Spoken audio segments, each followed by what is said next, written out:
সকলোকে নমস্কাৰ জনালোঁ। আজি ক'লৈ গৈছোঁ পিছে আপোনালোকে দেখিছে। আমাৰ প্ৰাণৰ শিল্পী জুবিন দাক শ্ৰদ্ধাঞ্জলি দিবলৈ মই সোণাপুৰ পাইছোঁগৈ। মাতটো পিছে ইমান বেছি ভাল নহয়, তাৰ বাবে ক্ষমা কৰিব।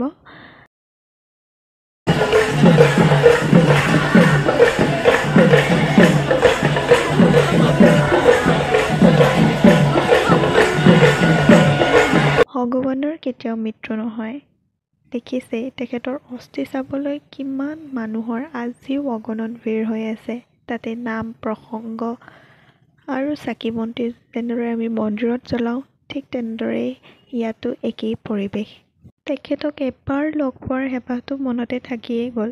তথাপিও তেখেত য'তে আছে কুশলে থাকক, সদায় অমৰ হৈ থাকিব। আমাৰ প্ৰাণৰ শিল্পীগৰাকীয়ে ন্যায় কিন্তু পাবই লাগিব। স্মৃতিৰ বাবে কেইখনমান ফটো ল'ল আৰু ঘৰলৈ গুচি